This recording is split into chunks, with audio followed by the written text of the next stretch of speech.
It is the last day of the year, 31st of December 2024. I don't know how your year has been, but there is hope for yet another year that is coming right in about 3 or so hours. This is the 31st of December 2024. Our reporters have been up and about, interacting with different issues and different people, and they have brought you different stories tonight. Here are the top ones.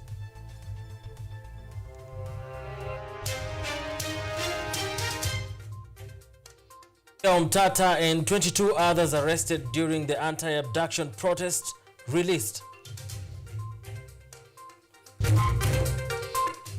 ODM new leadership in Mombasa strategizes bold moves ahead of 2027. Tana River leaders demand justice for herder killed by KWS Rangers.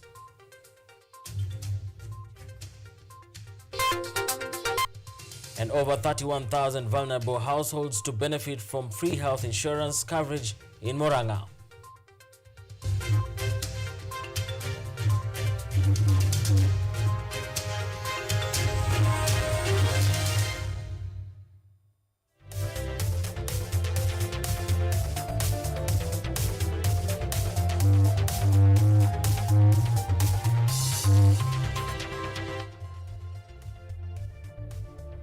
This is KUTV Primetime News with Mutegi K. Martin.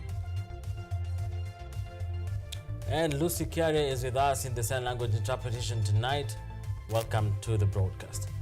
Now, Justice Alexander Muteti has ordered Transport CS Kipchumba Murkomen and Inspector General of Police Douglas Kanja to appear in court in January 8th to explain the disappearance of 6 abducted Kenyans: Peter Muteti, Bernard Kavuli, Gideon Kibet, Billy Mwangi, Ronnie Kiplangat, and Stephen Kivango. This directive follows non-compliance with an earlier order by Justice Bahati Mwamuye. NTSA Director General George Njao is also required to appear before the court on January 3rd or send a representative to provide motor vehicle records. During today's hearing at the Milimani Law Courts, parents and lawyers led by Felix Keiton accused Kanja and state officers of human rights violations. This follows CS Murkomen on Friday denying state involvement in the disappearances, sparking protests and criticism from the public.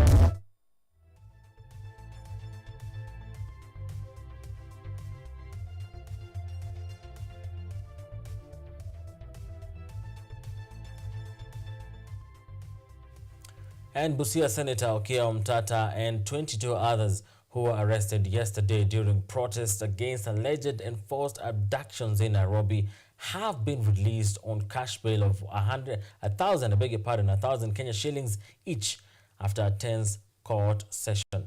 Initially, the bail was set at 50,000 Kenya shillings, but the accused cited financial hardship and requested a reduction. The defense, led by Kalonzo Musyoka and Martha Karua, opposed the prosecution's claims that they were a threat to national security. The prosecution had sought to detain the group for 14 more days, alleging they used social media to incite violence, but the court rejected the request.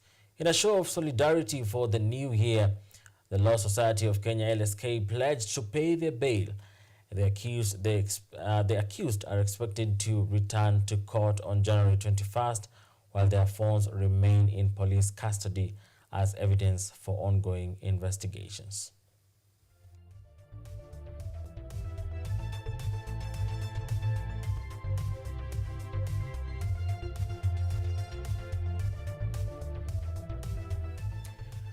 The former Deputy President Rigathi Gachagua has urged President William Ruto to fulfill his promises regarding the eradication of abduction incidences in the country. Speaking in Murang'a County, Gachagua further criticized the Inspector General of Police Douglas Kanja for failing to appear in court after being ordered to do so by the High Court concerning the abductions across the country. Tungeuliza Rais to live up to your words last Friday. Make sure, Mr. President, before we go to the new year, those children, if they are alive, they be released to their parents to spend the new year with them. If they have been killed, then give them bodies to go and bury so that they can have a closure. But you cannot, people cannot stay in suspense. An order and a word from the president is like law. President akisema kitu inatakiwa ifanyike. So president, you talked on Friday. Mpaka wa leo hao watoto hawajaachiliwa. You have the authority as president. So when you speak as president and your orders are not obeyed, what are the people of Kenya supposed to think? Lakini mimi nashuku, I have very serious concern ya kwamba labda hiyo watoto wanakosa kuachiliwa kwa sababu labda waliuawa. Nimeona Inspector General Police ameitwa pale kotini aende aeleze, amekataa kufika. Na hata akifika anasema hajui ati si polisi wanafanya hii kazi. Sisi nauliza kama wewe hujui na ndio Inspector General Police who is supposed to protect the lives of the people of Kenya, then you have no business being in office. Si ndio? Kama bwana Kaja unasema polisi are not the ones doing the abductions, and you don't seem to know who is doing it, and you are not able to stop it, you have no business being the Inspector General of Police. A section of ODM party members in Mombasa has resolved to revamp the party as they gear up for the 2027 general elections. The move, spearheaded by newly elected county chair Tobias Samba, aims to strengthen the party's grassroots presence and reclaim lost seats in the county assembly. This renewed push for leadership might ignite fresh political battles within that region.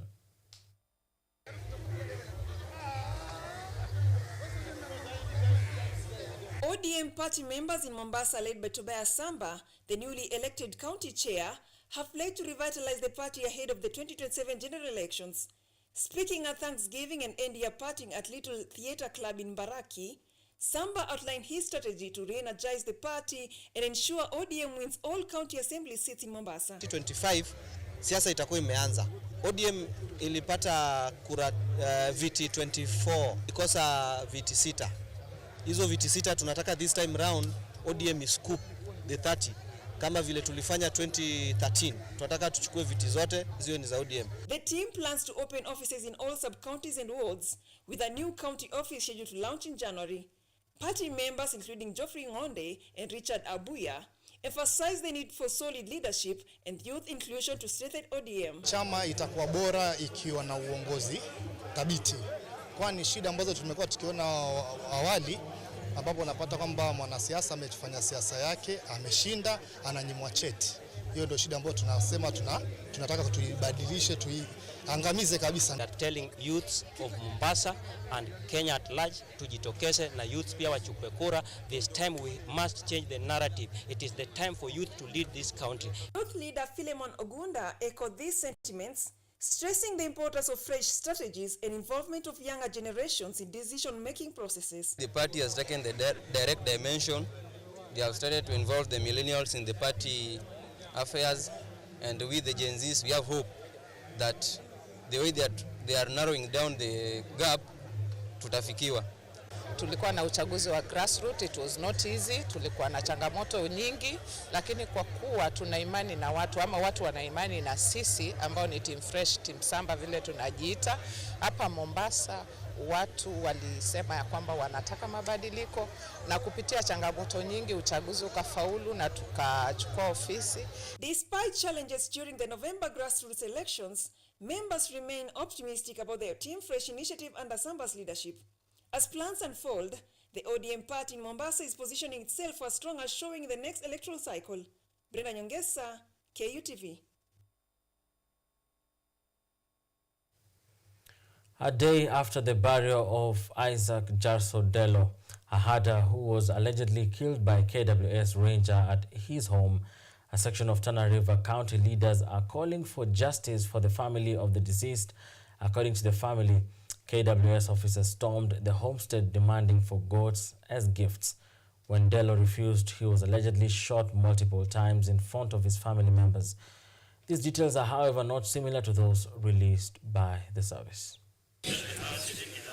A section of Tana River County leaders have called for justice in the killing of Isaac Delo, a herder who was allegedly shot dead by Kenya Wildlife Service KWS rangers at his home in Kone village near the Tana River Kitui border. The incident, which occurred on Sunday, has sparked outrage among local leaders, family members and the community. According to the family, KWS officers stormed the homestead demanding for goats as gifts. When Delo refused, he was allegedly shot multiple times in front of his family members. This account is, however, in contrast to the KWS statement, which acknowledged the incident but outlined a different version of events. According to the statement released by KWS on December 30th, the herders had illegally entered the Tsavo East National Park and attacked rangers with poisonous arrows. KWS claims the shooting was in self-defense during a confrontation between rangers and over 30 armed herders. Additionally, the Kenya Wildlife Service accused some local leaders of inciting communities to invade the park under false promises of land acquisition. Currently, the DCI in Mutomo, Kitui County and Garsen, Tana River County are investigating the shooting. Von Kimuma, KUTV. In the coming year, 31,416 vulnerable households in Murang'a County are set to receive health insurance coverage through the Social Health Authority SHA, courtesy of the Murang'a County government through Kangata Care Health Program. This is according to a joint statement made today by the county and the Social Health Authority. The program, dubbed Kangata Care, will run for 1 year from January 1st to 31st of December 2025, ensuring these households can access affordable, high-quality healthcare services without financial hardship.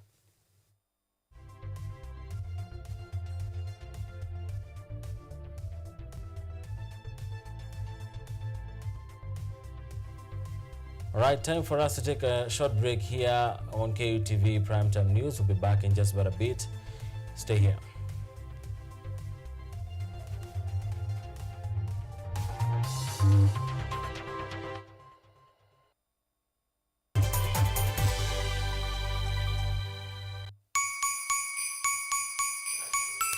Hello, I'm Joy Bofenda, and here at Focus on Health, we'd like to thank you for being with us throughout the year.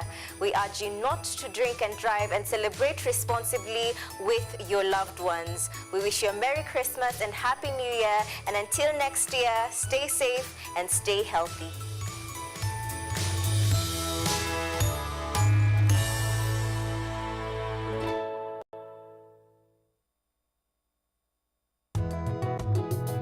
Katika maisha yetu ya leo, wakulima na jamii nyingi kwa ujumla wanakumbatia teknolojia mbalimbali na kilimo hai ili kuondoa magonjwa sugu na kuongeza usalama na utoshelevu wa chakula.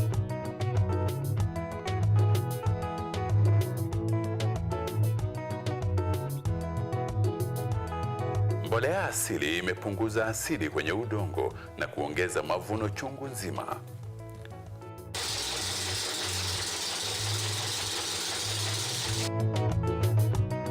Wajua tuko shambani, na humu shambani pia kuna ng'ombe, kuna kuku, na wanaacha uchafu wao. Na huo uchafu si wa kutupwa, ni wa kutumika katika kilimo kama mbolea. Kwa sababu mimea hii imekuwa kutumia mbolea ya hawa wanyama. Wakulima mbalimbali wamekumbatia teknolojia ili kuokoa gharama ya ukulima na kutumia nafasi zilizopo katika mashamba yao.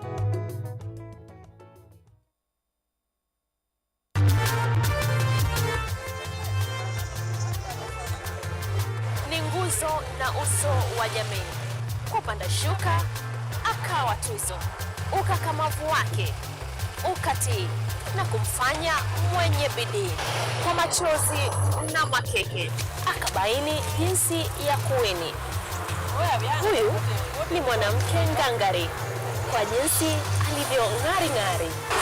Mimi ni mwanamke mwake. Usikose kutazama kipindi cha Mwanamke Mwake, nami Caroline Kimweli.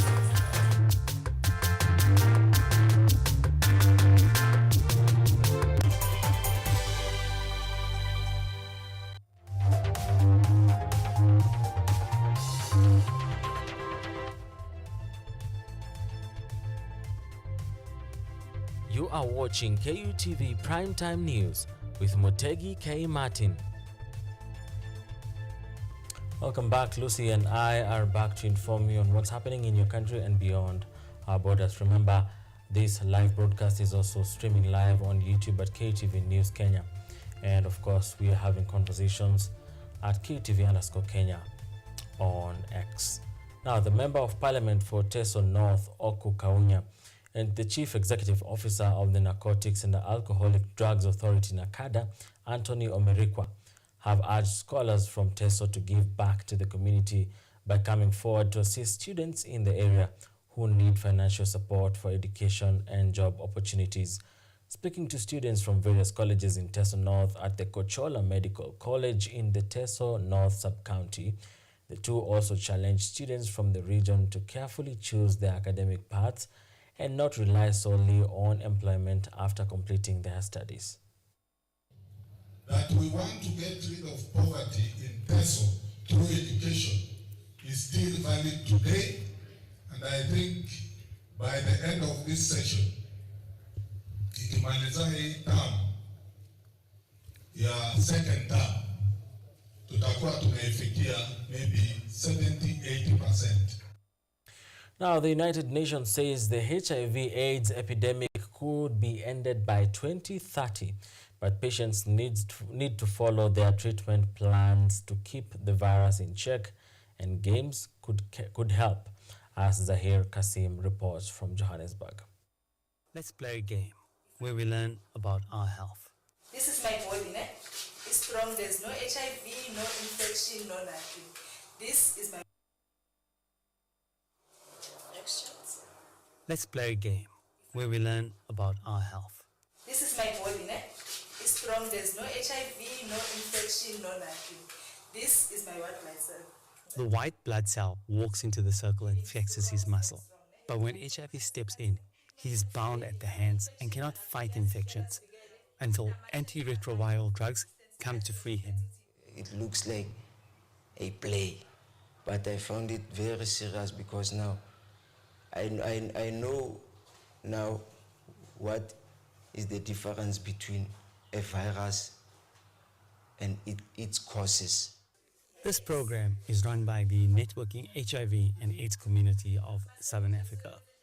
Earlier this year, NACOSA staff completed the Bridges of Hope course, where they learned how to use games like this to teach people about the importance of following HIV treatment plans. A study in the Southern African Journal of HIV Medicine showed that these games are better than home visits alone at keeping patients on therapy. Through participation and playing games, it's easy to remember because it's all fun and everything, while not being formal, and they are there listening and sitting. So this is a different approach which actually works. Site coordinator and trainer Tsepo Sefome uses games to show participants that, with clear goals and the right support, anyone can cross the bridge to a healthier future. If this model can be used and sustained throughout the world, I think people will start understanding things better, and they would have a different perspective of certain things like taking treatment, a different perspective in terms of people that are living with HIV. Peter Lavashia is the creator of the Bridges of Hope games. He says games cater to different learning styles, and it makes it more likely the students will remember what they learn. Yeah, it's very clear that different people have different preferred learning modalities. Some prefer visual, some auditory, some kinesthetic. So if we combine all three, then we reach everybody. The United Nations aims to eradicate AIDS by the end of this decade. Organizers say programs like this could help ensure more people stay on life-saving treatment. Zahir Kasim, VOA News, Johannesburg, South Africa. The economy was one of the biggest issues for voters in this year's U.S. presidential elections. As they await Donald Trump's return to power, many Americans say they expect improving the economy will be one of his first priorities. VOA's correspondent Scott Stearns reports.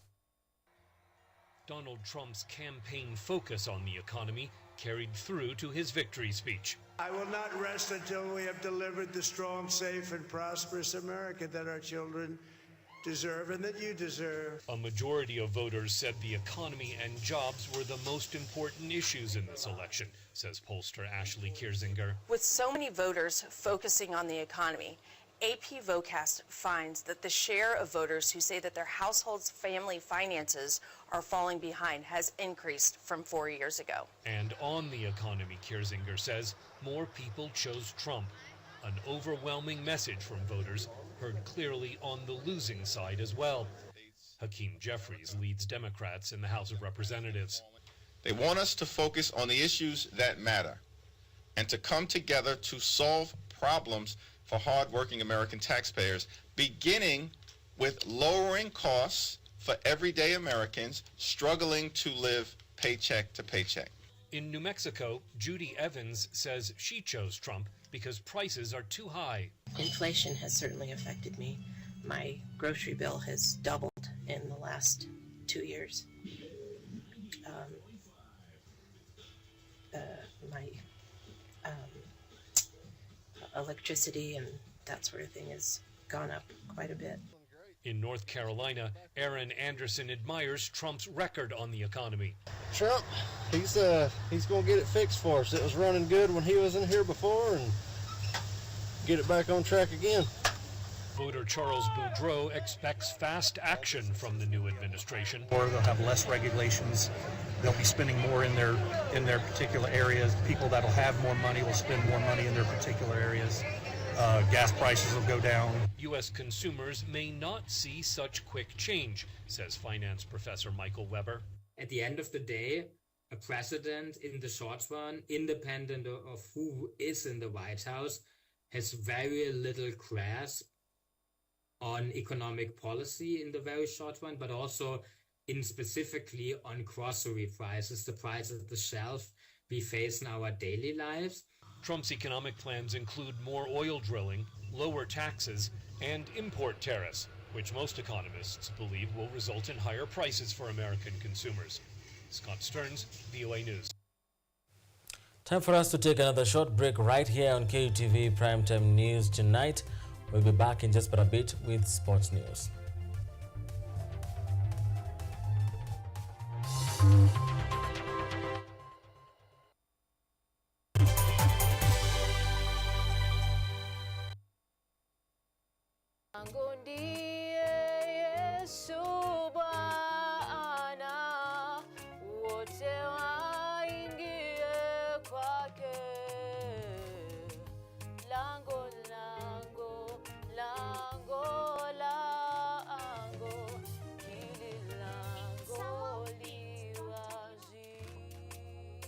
I am right here for your sake. Now, today we are going to talk about the beginning of a fall. But not just a fall, it is a fall never to recover. If you spend your time sleeping, na tumesema while you are drunk, your senses are sleeping. Bwana Yesu asifiwe. How are you doing today? I'm well in the Lord. I hope you are well in the Lord. First of all, I'd like to thank our Father in heaven. They say broken things can't be fixed, right? But that's a lie.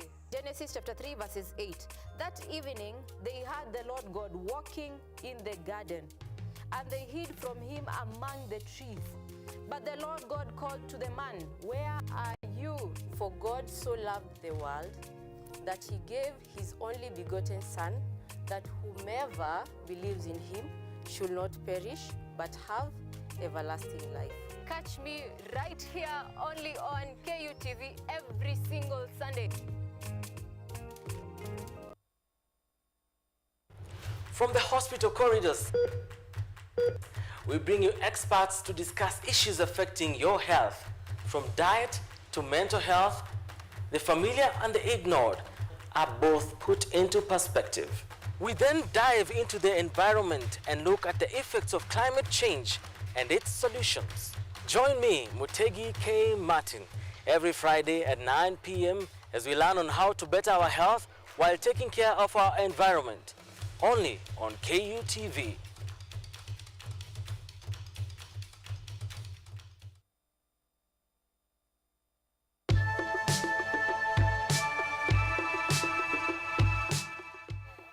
In a world where uncertainty rules and opportunities are scarce, it's time to break from the barrier and unlock your full potential. We must live within our means. We cannot spend money that we don't have. We will explore the fascinating world of investment, trade secrets, business strategies, and entrepreneurship. Sasa challenges ziko mingi sana. Parking ya mzigo imekuwa mbaya. Unaweka pesa yako inakataa kurudi. Whether you're a seasoned investor or just starting out, what you covered with invaluable insights to help you succeed. Now, this year we have seen a rebound in the economy, which is well above the global average of the 3%. Join me, Anyango Sylvia, every Sunday and Monday on KUTV News at 9, and let's turn your dreams into reality.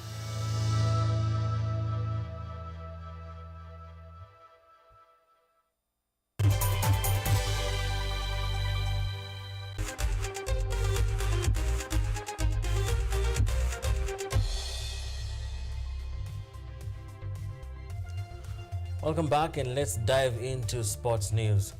Stakeholders in the sports fraternity in Kirinyaga County have called on the national and county governments to allocate more funds for grassroots sports and talent development.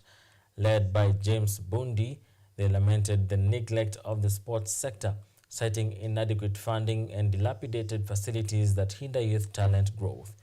Bundi emphasized the potential of sports to create jobs and tackle unemployment, urging investment in better facilities and equipment.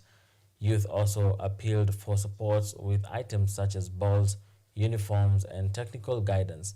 This follows Sports CS Salim Mvure's announcement of 1.7 billion shillings for talent development during the Njokeni Federation League finals. Lion Warriors triumphed over the Wolves through penalties, while Kianjiro FC secured third place. We remind our government, national government generally, to majorly focus on the promotion of talents of our youths, so that at least from these talents, our youth will be able to be engaged and be able to earn a living just like any other countries. Tuanze imekuwa tough juu kosa hivyo juu ya maijali red cards hivyo na alafu viatu challenges mingi ni za viatu na uniform. Kani serikali tuongezee kutujengea viwanja za imekuwa sawa. Though kiwanja yetu ni mbovu sana mostly wakati kumenyesha, so unapata kuko kumenyesha kiwanja haina drainage, so most of the Sundays unapata kuna players wanaumia, na tungeomba tu tutengenezewe kiwanja vizuri, at least we na drainage poa. And over to tennis news. Novak Djokovic and Aryna Sabalenka began the Australian Open preparations with dominant straight-set wins at the Brisbane International. Djokovic, chasing a record 25th Grand Slam title, cruised past wildcard Rinky Hijikata 6-3, 6-3 in 74 minutes to set up a second-round clash with Gael Monfils. Meanwhile, Nick Kyrgios, in his first singles match since wrist surgery, showed promise but fell 7-6, 6-7, 7-6 to France's Giovanni Pecci Pericard, leaving doubts about his Australian Open fitness.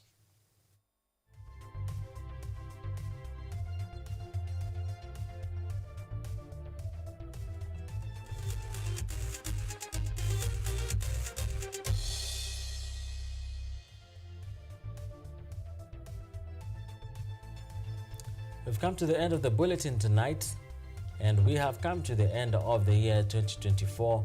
2024 is gone. 2025 is here. So can I throw a challenge to you this night? Taking a risk is something I'd want you to push yourself into doing. Think about it. Maybe the first time I mentioned risk, you think about placing a bet, quote unquote. But even drinking water and breathing air is a risk in itself. I mean, the water could go to the lungs. Therefore, we take risks more often than we actually think. So why don't you go ahead in 2025 and take more risks that are intentional and deliberate to make sure that you actually push yourself to a better place amidst the turmoils, amidst anything that comes on your way. Therefore, we come to the end of the conversation tonight. Lucy Kiari is our sign language interpreter tonight. My name is Mutegi K. Martin. See you next year.